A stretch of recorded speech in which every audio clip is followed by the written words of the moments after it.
Okay, here we go. Welcome again. My name is Dr.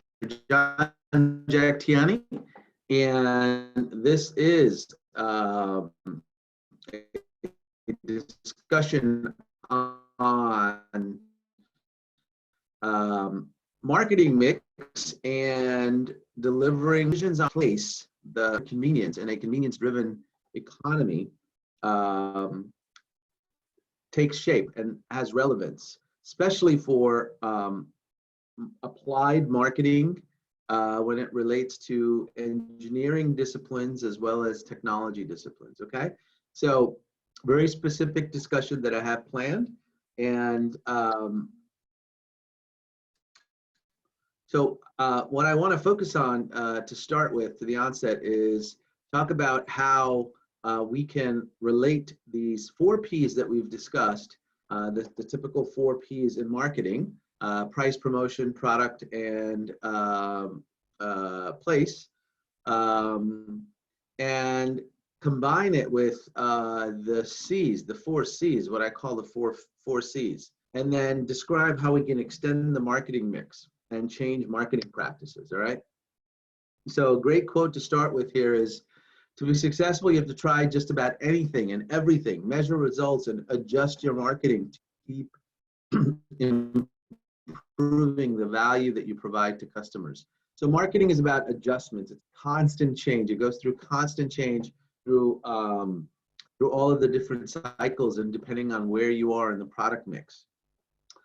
Again, to review the 4 Ps, product, place, promotion, and price, they all revolve around what the customer wants. What is the customer willing to buy?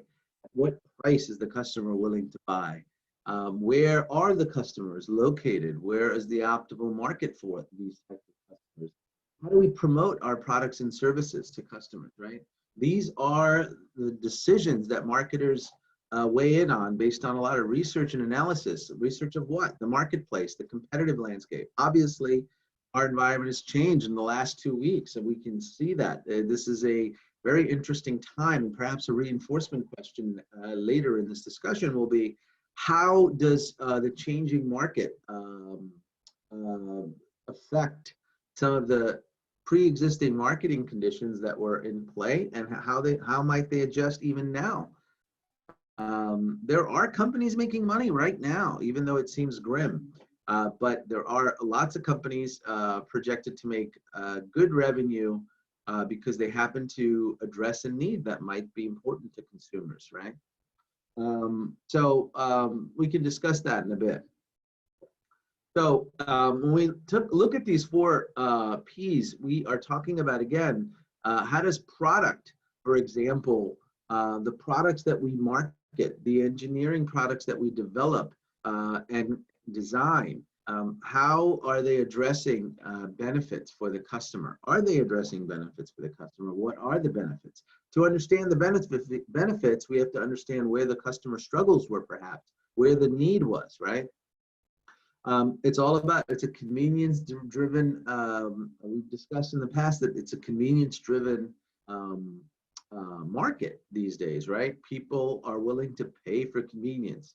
Lifestyles have become busy. Automation is key, right? Automation and convenience go synonymously. That's why you see a lot of products and services that automate certain types of repetitive tasks are high in demand because consumers demand convenience.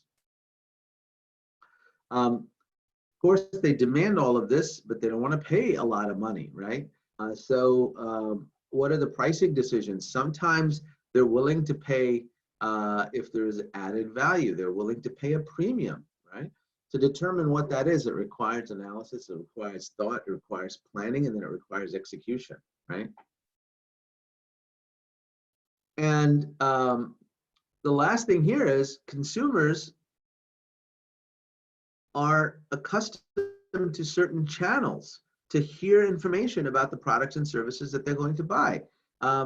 If you are trying to sell products to an average teenager these days and you want to advertise it through normal TV channels, probably not a smart thing to do, right? Not many teenagers are watching standard television. They are watching They are consuming content through the internet. They are consuming content through social media, for example. So if a company's trying to promote products, they have to be able to use the right channel. They have to understand the communication needs of the consumer. So these P's and C's basically go hand in hand, right? The marketer controls which product, which features are important, and they promote that. The marketer is promoting, the marketer is helping decide on how to offer pricing models that will work and that will be applicable to certain customer segments and maybe not applicable to other customer segments. So these are all decisions that are producer controlled or marketing controlled decisions.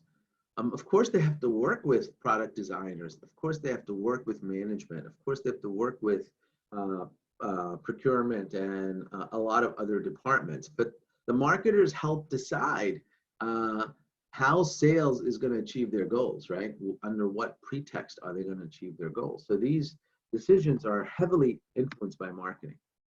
The type of product that's out there affects the benefits that the consumer is having, clearly, right? The product design has to address the benefits, clearly.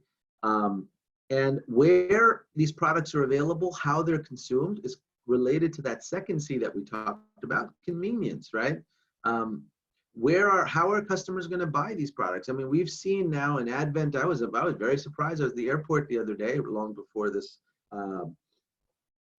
environment that we're running in transpired. But at the airport, you know, you have vending machines for iPads and iPhones, right? Phenomenal, right? Like, and they're apparently being installed at Fairfield University here, just down the road from me. You know, so if students they break their phone or they want a new phone or something, they just go to the vending machine and put their credit card in, and the vending machine dispenses the phone. They don't even have to go to Best Buy or even wait for Amazon, for example, right? That's super convenient. I didn't think consumers would buy that, but I was wrong. They absolutely do, and those vending machines are being installed in more and more places. Now, again, these are standard products. You're not going to sell highly customizable products through these channels, for example, like the vending machine channel. You know you want an iPhone 10, and if something happens to your phone and you're in school and you need another one, one of the options is to go to one of these vending machines if your school offers it, and just get yourself a new phone, activate it, so you're back in business, you know? So there's not much product customization required or input required to buying an iPhone 10. Either you want the product or you don't want the product, right? But the convenience factor may make you buy that quicker because it's there, right? It's right in front of you and it's easily dispensable. The marketers need to know the level of convenience that the customers are willing to pay for, and then factor those into those marketing decisions, right? If you have a price that's being targeted, it has to be in congruence with the cost plus the profits that the company is trying to make. Obviously, companies are not going to want to pay for price products where their profit margins are degraded, right? Because they're paying an premium on offering convenience to the customer that perhaps the customer doesn't want to buy, right? Or doesn't value as much. So the marketer has to understand the importance of any additional costs with any of the others, delivering any of the other C's, right? And how to minimize these costs to affect better throughput or better market share for their products, right? In those specific geographies. So it's a trade-off, right? There's a lot of analysis, and these decisions have to be done in real time. The market moves fast, right? If people are responding to things, competition is high, and so on.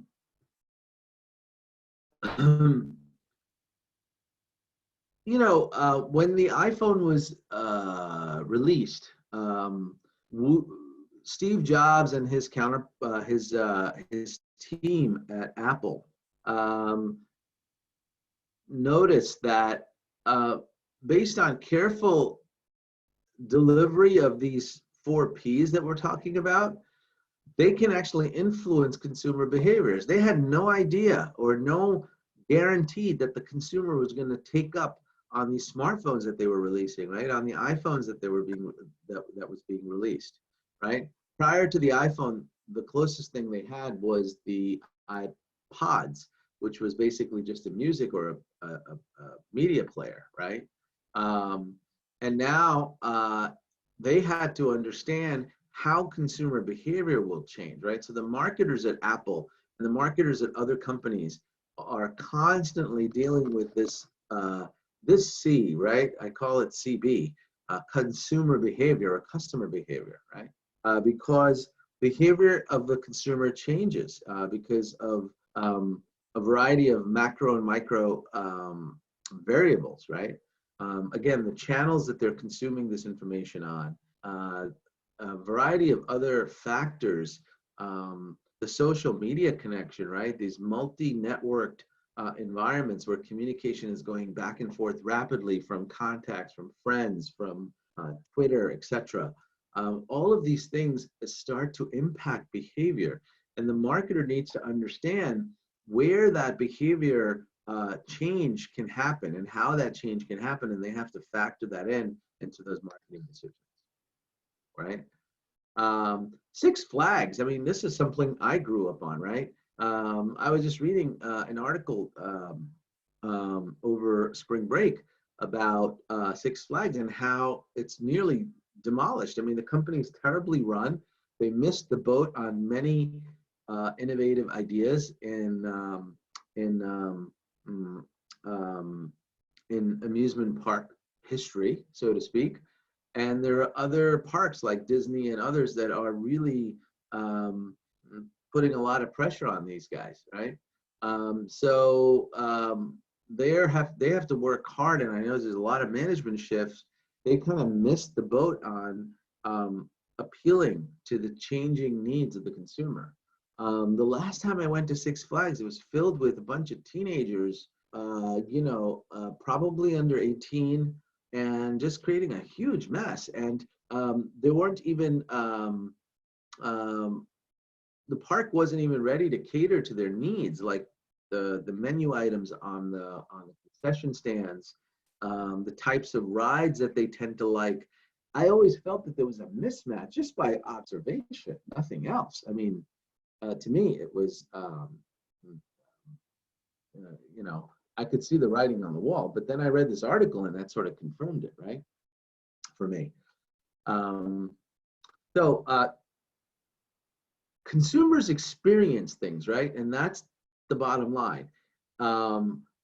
They are feeling things, touching things, they're exposed to things, and marketing needs to sort of interject in that consumer experience now more than ever. And I think social media is exactly what I'm thinking of as I'm saying, making these comments to you. Marketing, the face of marketing, the fundamentals haven't changed, but the face and the interaction that marketing needs to have with every facet of the business, as well as the different channels that are in play, like social media and so on, have to be much more integrated with their processes, right? And I think there's a huge opportunity for engineers,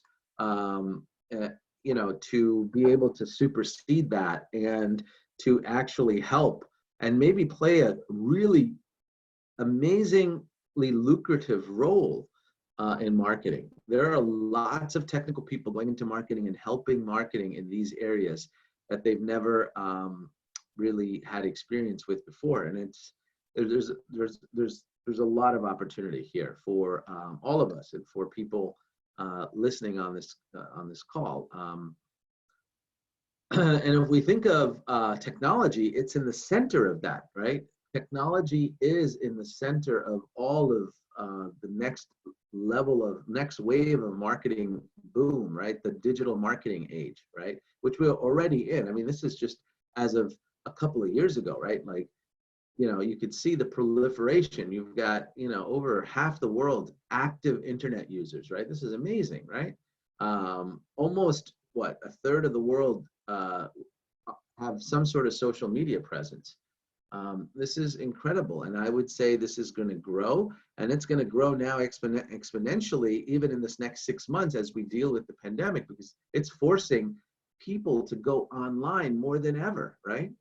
I mean, this is hilarious. We were having a conversation a week ago whether we should offer a particular course online this summer or not at University of New Haven, right? And we're like, well, no, maybe some, international students may not be interested in that, or we may not have take up, right?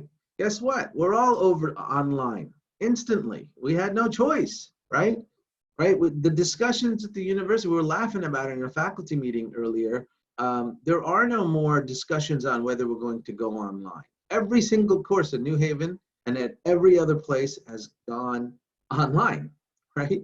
Whether we like it or not, whether we were ready for it or not, we're going to be ready as we go along. I mean, and that's just the reality of it. And back to marketing, I mean, I was on a Zoom call over the weekend, a personal Zoom call over the weekend, where we were connecting with neighborhood people because we couldn't have our meeting in the neighborhood physically like we do. And many of these people were over 80 years old. They had no idea on how to use Zoom. They were not familiar. Their technology is not second nature to some of our elderly folks because of the generation gap. They were all online. They were all online, interacting, clicking here, clicking there. They were learning. They were making mistakes. But you can better believe that in 6 months, there will be, if you count the number of people on the internet, there's even going to be way more than anticipated, because no one anticipated this sort of, global lockdown where people are forced to work digitally for the greater good. And I think this is a timely discussion today because it's simply, it's unreal, basically, right? It's not what we expected, and we are in it. So you've heard of gamification. This is using games to get ideas across and to interact.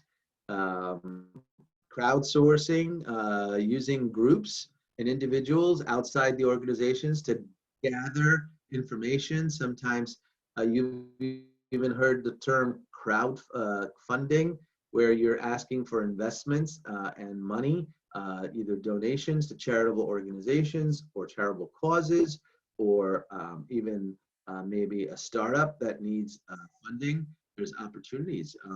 That's called crowd funding, and crowdsourcing is literally going online and creating new ideas and engaging people, right? And building ideas. I mean, I was stunned.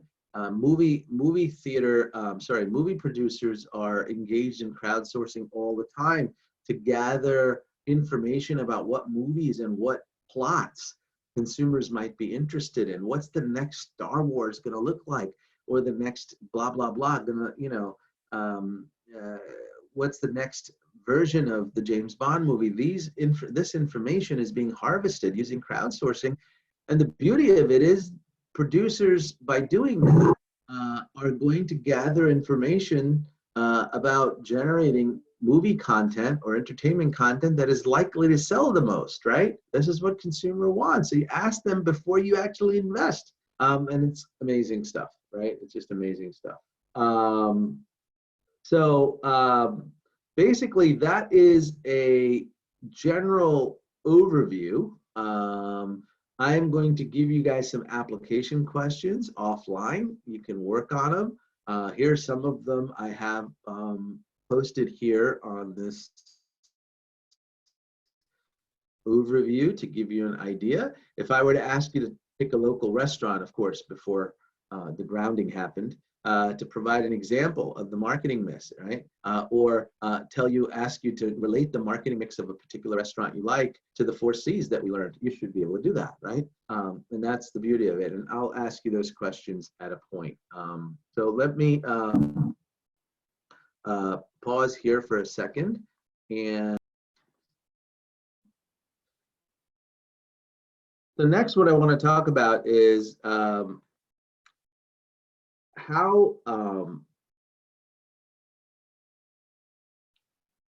consumer values actually affect marketing strategy, right? I think it's an interesting concept because there's always this chicken and the egg thing, you know. Where do we start marketing from? When we create a product and we are ready to release and we're trying to figure out how to release it to the market, what are those 4 Ps? How do we actually provide the technical details of the product or the service? You know, many times marketers make a mistake of just creating a plan in isolation. And we want to really talk about how we can engage consumer values and the knowledge of consumer values, more importantly, to that process. Specifically also, we want to talk about technical products, right? Technical nuances, and how do we communicate those, and how do we work together with the consumer to create value that sells ultimately, right? That actually has a monetary benefit for the company, right?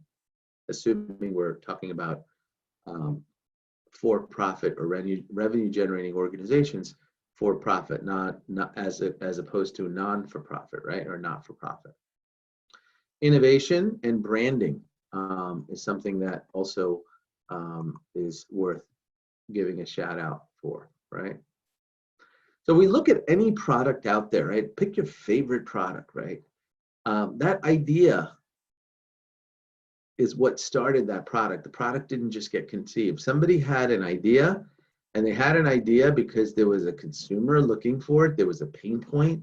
Sometimes the ideas are generated from the person who actually is experiencing the need, right? They say, I wish this existed, right? And then they start to look into it and they say, well, there could be a market for it, right? That's how true entrepreneurship starts, right?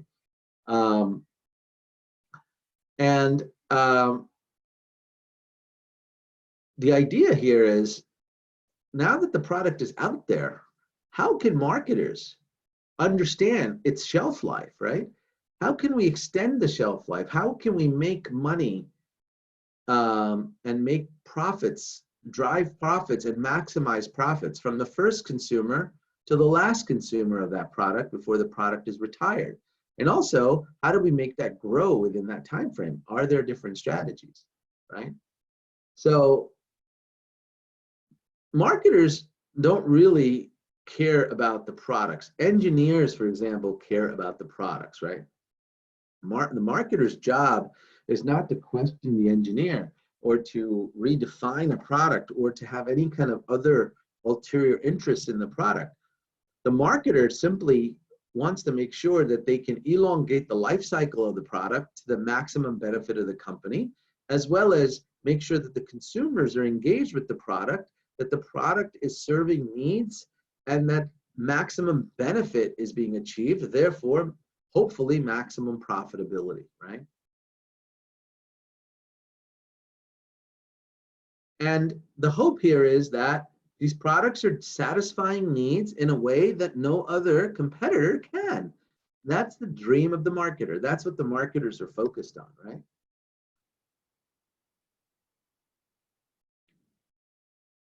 And essentially, what a product is then to the marketer is a bunch of benefits. And how can they package these products up with more benefits? That's what they're going after all the time. That's what they're thinking of, right? Sensory benefits are great because they can easily communicate that, right? Convenience, you know, some sort of, appeal to the consumer, right? There are functional benefits, right? Things making life easier for a particular consumer group. Saving money, saving time. These are resource benefits, right? Psychological benefits are safety nets, right? The Maslow's needs of hierarchy, like safety, right? How do I feel safe? you know, you can bet that products right now that are being marketed in this environment are going to focus a lot around the safety part of it, right? Like Zoom. Use Zoom. You can stay indoors, stay healthy, right? Promote social distancing. Suddenly, web conferencing is being sold as a psychological benefit, right? Oh, 2 weeks ago, it wasn't, right? 2 weeks ago, the big mission there was we're gonna do Zoom conferencing because it saves travel money.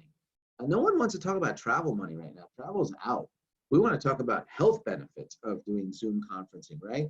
We are actually transmitting virus less or slower because we are online here, right?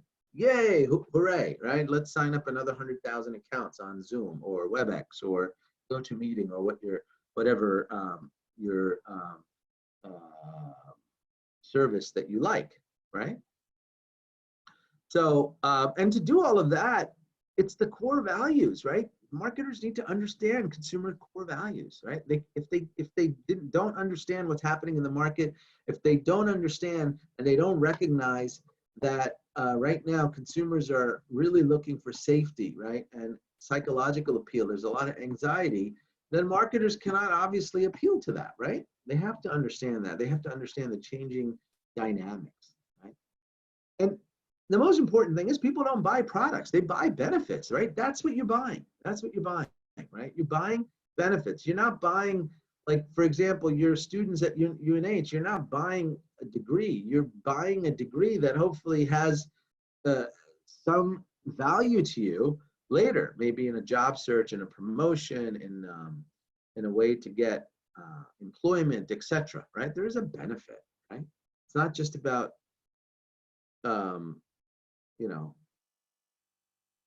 buying something for the sake of buying it, right? Or securing something.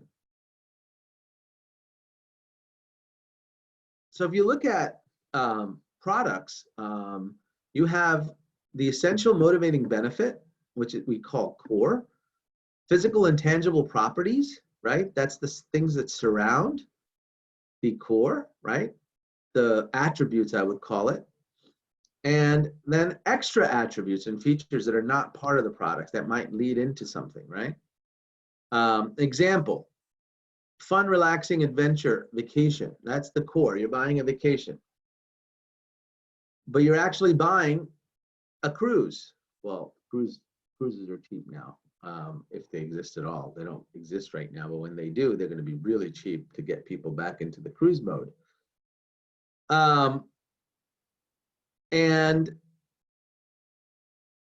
you could have augmented product benefits, like, for example, if you buy a cruise and you're going to have a stopover, you're going to have to buy hotel accommodations, right? You might bundle those hotel accommodations with the cruise product, for example. So for actual augment, a full and comprehensive marketing strategy will look at all of these, right, as they're developing mix. You've got the goods and services continuum, right, which is essentially one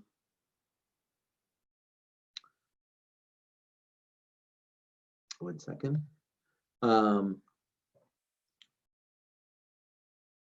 A transition point from buying tangible products to services that are augmented on top of or side by side those products, right? So service products are generally intangible. In other words, they're not physical, right? Products are physical. So if I buy software, that's a physical product. If I buy professional services from the software vendor, that is a service. I can't really touch and feel it, but I know I need it in order to make the product successful for me, right?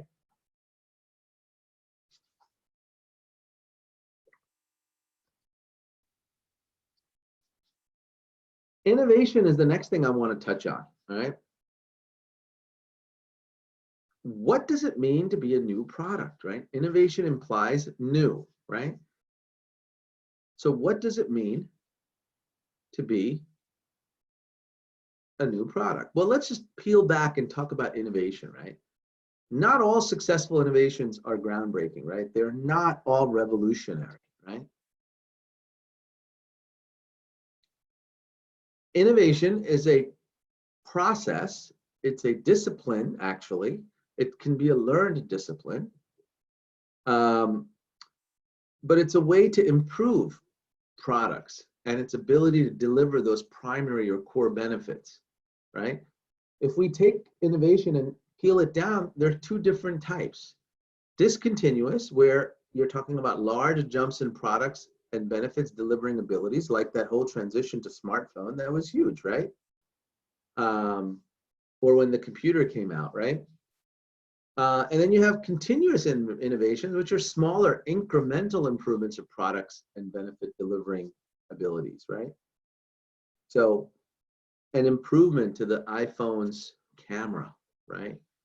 An improvement to the computer where we have wireless now, right? Instead of wired connections. They offer a lot of convenience, but they don't change how I use the computer all that much. I mean, I still have email. I just could do it disconnected, right?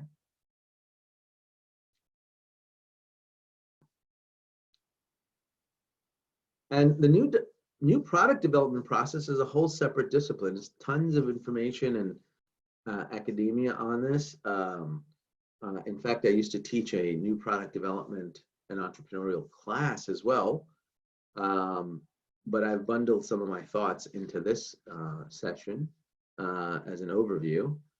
So innovations can occur rapidly, or they can also be elongated for numbers and numbers of years, right? There are three key steps in the new product development process: conceptualization, planning, and commercialization. Those of you who are engineering discipline, who are working right now, can appreciate this. You probably see this in your work environments, right? There is a group or a function that may be cross-represented in an organization that conceptualizes things. They generate ideas for the next set of products. They screen ideas. They test those ideas. They develop concepts, and then they screen those ideas. Then there's the planning function, which talks about and deals with creating a product strategy, creating a marketing strategy, creating and establishing and making sure there is a competitive advantage enough for the company to succeed with these endeavors, right? Then they analyze the business. How ready is the business to take on the change? They do a situation analysis, for example. They create a marketing plan. And then finally, they create that marketing mix, the 4 Ps and the Cs that I was talking about just a few minutes ago. Once that's all done, you've got the concept, you've got the planning, but you haven't made any money. You haven't made any money, guys. You make money by commercialization. It's a whole separate area. Obviously, all of these three areas work together, but they're separate and distinct. So commercialization is about taking those planning, taking those ideas, and creating a product, right? Developing the actual product, the physical product. If it's a service, they develop the blueprint on how they're going to deliver the service, right? I've done so many of those. I was in the consulting business a few years ago, and we did all the service offerings, and my group was responsible for the commercialization. So we would take these ideas that some of our PhDs generated, and we would actually go and create the blueprint of how we can provide that as a service, as a billable service. So we used to implement CRM software. We took the CRM software and figured out every module and what it takes to implement every module at different types of customers. Like we have a consumer division, we have a financial division, we have an accounting division. So if we had an accounting client, how is this CRM product going to be delivered and helpful to this accounting industry or client base? And we would actually chart out the different things week by week that we would do at a customer site. Then we would sell that blueprint to the consumer through our sales organization, first our pre-sales organization, then our external sales organization. And then we would actually, once the deal is made, we would actually go and implement it with a bunch of consultants and charge billable rates. And that's how we made money, right? But before that, you would create those blueprints, you would test market it, and you would maybe take a pilot customer or two and do a rollout and see if it works. And then maybe give a discount to your first couple of customers because they're partnering with you, right? They're the initial sort of cohort. So that's typically how a new product development process works, especially in a technology industry. I gave you a software example, but you can see this with a biotech company would work the same way. For example, this vaccine development that we're doing right now with the pandemic would work quite the same way, right? But there, obviously, conceptualization will actually involve clinical trials and things like that, right, before we go to planning.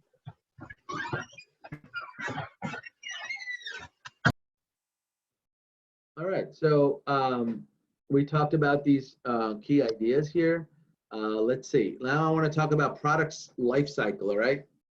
So once a product idea has been conceptualized and you develop these market offerings, each product then, once it's created, has a life, right? Has a duration. They don't last forever, especially in their current state. They may get modified, they may get adapted, they may create be incubators for new ideas, but eventually they'll disappear from the store shelf, so to speak, right? So you've got a theory called the diffusion of innovation theory. This is a long-standing theory in the industry. And it's the idea that new technology and products that utilize different parts of the information cycle spread over time, all right? And they diffuse, as you can see in the chart. They attract early adopters, then they attract early majority, then they attract late majority, and finally they wean off, right? And diffusion of innovation gives marketers a generalization about the nature of people that adapt these innovation at various points. So by looking at these product by product, marketers are able to understand and appreciate how to address every different type of consumer in this product life cycle, right? So it really is a very exciting time that you know, marketers can use to understand what's going on, right? And to develop and improve marketing strategy. Now, if we look at the life cycle of a product, this is a pattern of growing and declining sales, right? When sales grow, we're in the early part of the life cycle. When they start to decline, we might be in the declining sales, right? Product life cycles are altered based on a variety of factors, right? Largely, competition has a lot to do with it. Branding and branding conflicts and branding ideas, sometimes companies get in their own way, right, of implementing products. So it's really kind of hard. It's not easy all the time to pinpoint exactly what the life cycle is gonna look like, right? But you can see that if you graph two different things, right? If you graph sales and profits, the lines mirror each other, but they look differently. Like, because in the beginning, you can see profits are less, right? Because you're making a huge investment in these products. You might make negative profits, right? Because you're making investments, right? And then finally, you go up, right? So sales is always higher than profits, right? Because sales is the revenue. And then the difference between sales and profits is what? Cost, right? It's cost, correct? Right? So the difference between the red line and the black line is cost, okay? And you can see that there's a mirroring effect, but companies are very concerned about the red line, right? There is no point in making sales if you're not making profits. So once the profits go to zero, it doesn't matter really where the sales are, right? Unless you think the profits are going to go up and it's temporary. So the profit line is obviously very important to companies, right? Stages of the product life cycle are categorized differently by different academics and different journals and different textbooks, but broadly there are about 7 of them, right? This is an accepted definition of the product life cycle. There's development, there's the development of the product, there's the introduction of the product. Primary, that's the ramp up. The growth is the big steeper part of the curve going up. Selective, maturity, and decline, right? You can almost see that in this graph right here, right? In those little quadrants that I have marked up. This is also in the figure in your textbook. So you have different variations of the product life cycle, right? You can have fads. What we call a fad is that temporary, okay, everybody's doing it, let's go do it, let's go buy these products, and it sort of dies down, like Pokemon. Pokemon was a fad. I mean, God, they made so much money, and then now you don't hear about Pokemon. Fashion industry also works this way a lot. They thrive on these, you know, cycles. Like chart B here is like the fashion industry, right? Like bottom pants were in, and then they were out, and they came back in, for example, right? So you can see that up and down curve in B. And you know, there's different patterns, right? There's different variations for different products. You can almost put your imagination to this and see which products. You know, if I gave you a list of 10 products, you'd be able to draw a pattern and explain why the pattern is that way. That might be good exercise, actually. All right. So branding, okay? Branding is a process, and it involves a lot of different things. It involves messaging. It involves visuals like logos and fonts and all kinds of visual aspects of marketing on different platforms, right? Branding are the building blocks to long-term consumer loyalty, right? If you're trying to build loyalty, people get attached to these types of things: the message, the value, the social importance, the visual. Is it attractive? You know, is the logo cool? Is the logo something I can identify year after year? Like the Nike logo has been around forever. We see the Nike logo, we know it's a great product for athletics and exercise, right? For example, right? So we just sometimes are loyal to that, right?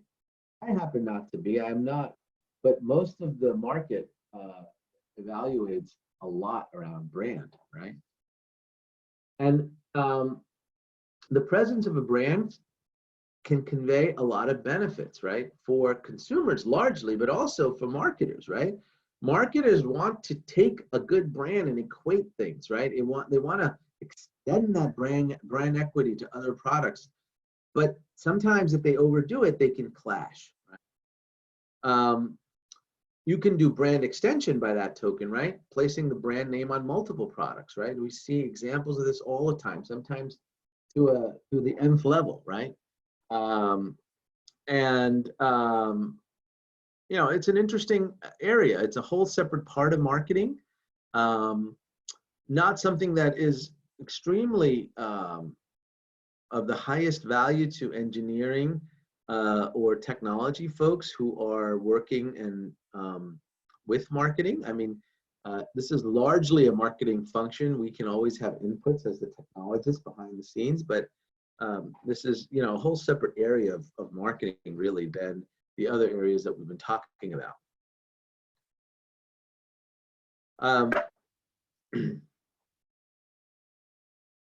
You can build brands, right? You can build brands over the years with marketing's help in a company. For example, if you want to be known as a cheaper product, a cheaper knockoff, you can build your brand to do that. There's a brand of shoes. I forget what it is, but you know, if you go to Walmart or you go to Costco, they have their own brand. Now, you know that if you're going to buy a brand of shoes that's Costco branded, it's going to be high value, right? Costco likes that. They like putting their brands, and people who buy them like the fact that they're buying that because they know they're getting a low price. On the other hand, Lululemon, high price, right? And they know that. That's what they're going after. And people are willing to pay. There's a market that would pay for that. Similarly, you might have a brand approach that is synonymous with leadership, perhaps technology leadership, right? If we know that we want to buy great phones, great smartphones, Apple, right? Apple's got a brand name with leadership tied to it. People don't think of Apple phones as low price. They don't even care what feature. The fact that Androids have more features and key benefits than an Apple phone is immaterial, right? Apple doesn't care, and the consumers of Apple products don't care. They care that they're getting the best phone from a leader in the category with high quality, period. You know, frankly, I'd buy an iPhone anyway, even if there were 3 less features. even if there were important features, I'd probably buy it because it's just, you know, I trust it. I trust the leadership. I trust that it'll always work. I trust the high security. I trust quality, you know. I've dropped the damn thing so many times, it still works, you know. Things like that, right? So there's a brand recognition going on. So, all right, next I want to talk about supply chains, a very important concept, especially in today's time.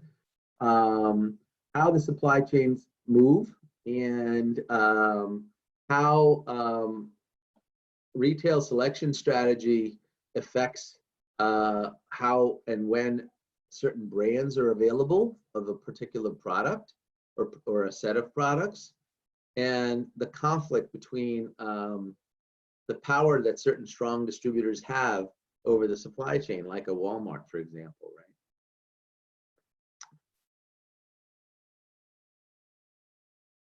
So if you look at what Richard here says, as consumers, we walk into stores and more or less take for granted the process necessary to fill shelves with every product that all of us want, right? As marketers, we cannot take those processes for granted at all. Clearly, where, meaning place decisions, are vitally important to the business. And N-Tube company is faced with a variety of place challenges, from difficulties getting quality ingredients to expensive demands for shelf space for product. But as you know, the supply chains with the pandemic, coronavirus pandemic that's going on is completely disrupted. My big concern here, of course, has been the health of the public, my health, my family's health, my students' health, everybody around me, my neighbors. I'm very concerned about that, but I'm also concerned about the health of the supply chain. Because the supply chain feeds us. We get food, we get clothes, we get whatever we need, right? And if this thing goes on for 6 months, 8 months, I don't know, years, 18 months, whatever the amount is, how are the supply chains going to be affected, right? So this is a big concern. Look at Amazon. Amazon is the new age supply chain, right? They have fulfillment centers. They ship items globally. They have a very complex supply chain operating behind the scenes, so consumers get orders quickly. Through this pandemic, they've declared that they're going to give priority to medical and essential products because the supply chain is very strained, and they're trying to reduce the strain. Supply chains involve more than a producer of goods distributing those goods. It involves getting materials, right? It's the raw materials also, right? If the raw materials can't get to the producers can't produce and send it to Amazon, for example, right? So there are two different parts to this, right? There's the retail and the industrial supply chain. If you look at the structures of retail supply chains, you've got 3 basic supply chains, right? You've got producer to wholesaler, wholesaler to retailer, retailer to consumer. You also have producer to retailer and to consumer, for example, right? And you then have also a direct retail supply chain, for example, producer to consumer. These chains are made possible by technology, right? Otherwise, it would have always been the left side, right? Producer, wholesaler, that's the traditional, right? But you've got direct and retail because of all the online shopping that's going on, all this stuff that companies like Amazon have made it available to all of us, right? So supply chains can be complicated, right? You can get a lot of complexity built in. They are very complex, right? Modern day supply chains are extremely complex, right? There are intermediary strategy, like for example, the one you see on the right here on the slide where there's a retailer involved, it keeps things a little bit more organized. But when you have direct, you have the mess that you have on the left-hand side. Works great when everything is operational. Works horrible when it's not, right? How do you get goods to people's homes when it's coming from all over the place? and the roads are closed, right? Supply chains move materials physically and merchandise physically. They also facilitate the money and the transfer of money, the flow of information, the analytics, right? We talk about data analytics and marketing, or marketing analytics. And they also facilitate the flow of promotional efforts, right? So if you offer a sale, you can see a surge in the interactions between the consumer and the retailer, for example, or the consumer and the producer, right? Catalog and online sales, right, are highly technologically resource dependent. FedEx and UPS get strained, for example, because they have to deliver and they add costs. We have to understand these costs better as we do the marketing mix, for example. Indirect supply chains are generally in operation when producers and wholesalers have better access to retailers, right? So sometimes it makes sense, for example, for the retail industry to step in and a retailer to actually negotiate price for the benefit of the consumer and buy in lots. They can guarantee. The airline industry is a very good example of that, right? Airline wholesalers buy lots of seats, lots as in chunks of seats, and then they sell it, and they can price it efficiently because they bought a lot. They got a really good discount, right?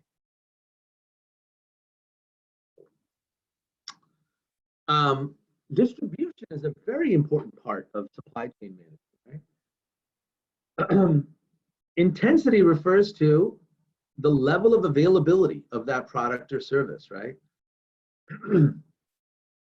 So you can have intensive, you can have selective, you can have exclusive distribution. Exclusive is when the producers use a very isolated or singular distribution channel by placing their product in just those few channels, right? And for example, luxury cars, right? A Porsche will be normally sold at a Porsche dealer. You can't buy a Porsche at any other dealer. You can't buy a Porsche at Costco. But you can buy a Honda at Costco, for example, because they have a car buying service and they sell popularly sold cars that have less variation to them. More expensive luxury models you have to buy through exclusive distribution, for example. Right? The reach of the retailer is really important, right? And there's three things that you need to understand with retailers: the reach, the type, and the image that the retailer has, right? Each retailer brings a different image. When we think of a Costco, we think of something in our image. We think of something when we think of Walmart. When we think of Nordstrom, or we think of Brooks Brothers, we have a different image of the retail, of that particular retailer. There's price image, there's prestige, there's atmosphere, right? And so on, right? Some stores even create lighting and scents and traffic and artificial things to stimulate the experience. A retailer type is talk about, like, is it a store, is it online, etc.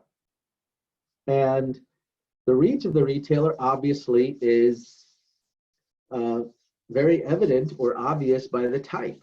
Amazon is reachable at every desktop in the world, right? Every computer, every mobile phone you can reach. You're carrying the store with you, literally, right? Versus Macy's in the mall, or Costco at the store, or Walmart. You have a hybrid approach, right? You can order Macy's online, or you can go to the store. There's also other types of retailers: mass merchandisers, discount stores, department stores, so on, okay? There's push versus pull strategy in terms of marketing, right? Push strategy is one where the producer uses its sales force to promote, right? To get the product out, to explain benefits, to capture customers. A pull strategy is one where the producer goes directly to the consumer by advertising and attempts to build a demand for the brands, right? They create demand and let the users come. Right? That's kind of what Apple did, right? Apple doesn't go to go to all of us and say, here, buy our product.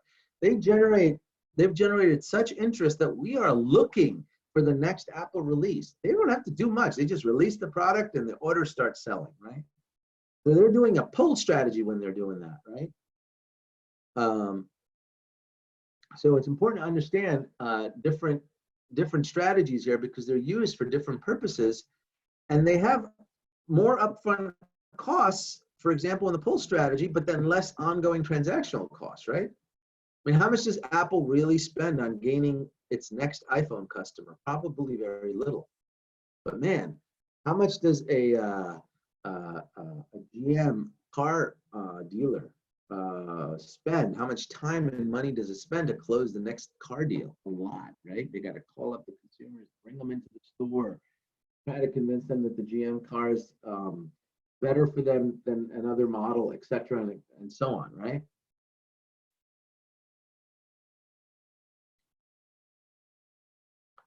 Companies have power. Supply chains have power, right?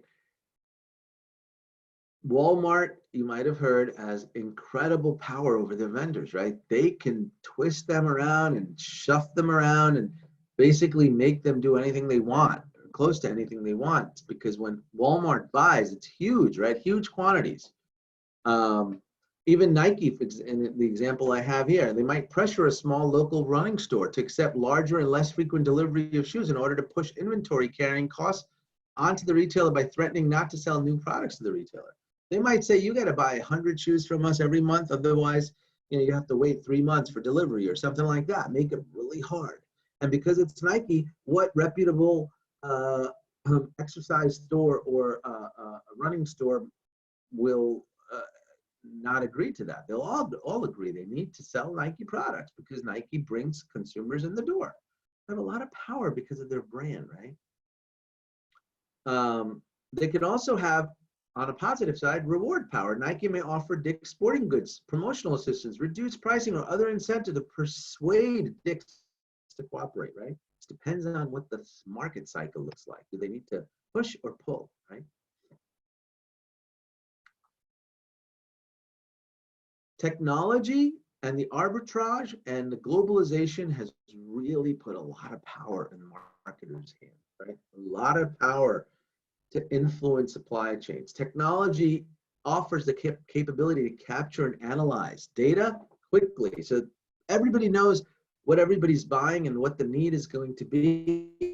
They're able to negotiate deals on the fly by just looking at a report, looking at transaction history, and figuring out what the optimal solution is, right?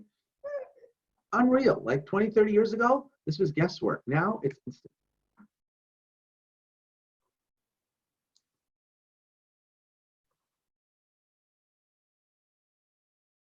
So I'm going to stop there. I hope this was very helpful.